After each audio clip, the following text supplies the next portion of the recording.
So, I just turned 50 recently, which doesn't make me old. It makes me older.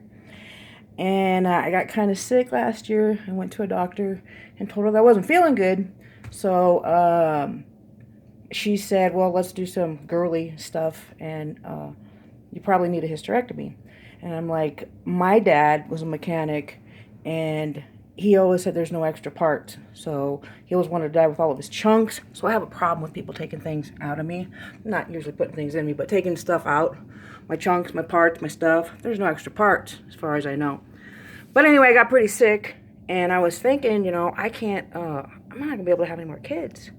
And I have the most awesome kids in the world, but I kind of got sad that I couldn't have any more children.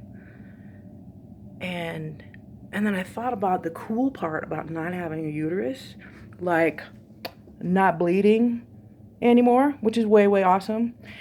And all I could think of is my mom going, "Oh my God, thank God you're finally gonna sew that thing up." And all the dumb things like this womb is not for rent. And I was kind of sad because it's like what my doctor said, I'm not losing a uterus, I'm getting a vagina lift.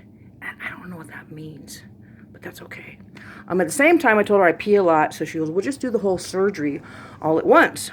We'll take out the uterus and we'll put a sling in for your poor little bladder that's had your monster uterus sitting on it for a while, and you just won't piss like, a baby or an old man anymore. And I'm like, right on, cool. Going to surgery. I kind of have a little bit of sense of humor. So right before I went into surgery, I put a little post-it note underneath my navel that said, special requests. A couple extra stitches and a chocolate shake. And I asked her, please, give me a picture of my uterus. And she agreed. I wanted her and the other doctor to have a picture, like with the uterus, like smiling, another family photo / no family photo. And so she did. She took a picture of my uterus and she sent it to me. And I think she had it blown up because it looked like somebody ran over Roger Rabbit like 2 or 3 times. And I said, is this a normal uterus? Because it looks a little bit scary. And she goes, yeah, it's a little angry. Angry uterus. I don't know what that means.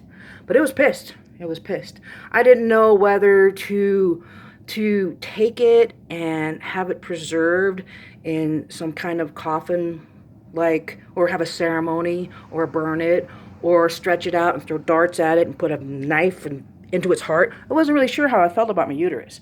I don't have it anymore, so I'm not worried about it. But I do have a picture of it that I won't show you because it's kind of gross. So recently I went to the dentist to get my teeth cleaned and maybe a little tiny filling. And this doctor waterboards me on how fixing my tooth, filling it at a cap, none of that's going to work. I was like, you want to pull my tooth, right? Just say that.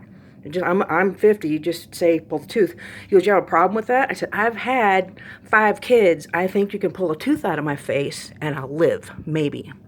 So he's yanking on this tooth and you can't talk when he's got his hand down your throat. And I made the joke about, these teeth are gone, I'm going to look like a jack-o'-lantern. And he had these tools down my throat, and he goes, yeah, you're right, you're going to look like a jack-o'-lantern. So you can't talk in a dentist chair, but you can do sign language. So I sat like this most of the time. Scariest thing, he said, he pulls his tooth out of my brain, over right here. I heard him tell the assistant, give me the spoon. I didn't know there were spoons involved in teeth, but he was obviously like scratching out all the bad shit, infection in my tooth. Didn't give me antibiotics, treated me like, oh, you're a trooper, you're doing good, you're fine. I'm like, all right, whatever. I get sick and I go to the hospital and have a dry socket, which I've never had before. So they give me a whole shitload of antibiotics, which I hate. So, of course, I start shitting my brains out and my stomach hurts. So I'm in the hospital a week later thinking my appendix is about to explode. So they're getting ready to rip this out, and I asked the nurse, I said, dude, do me a favor, take a picture of my appendix. And she goes, why? I said, because I have a picture of my uterus, I have a picture of my crazy psycho tooth, and now I want a picture of my appendix, and I'm going to blow them up all the same size to scare the shit out of my grandchildren and just tell them these are the extra parts that grandma's going to put in the little vases like they do in Egypt. So when I come back in the next life, I know what they can put in me. And that's all I have for now. Peace.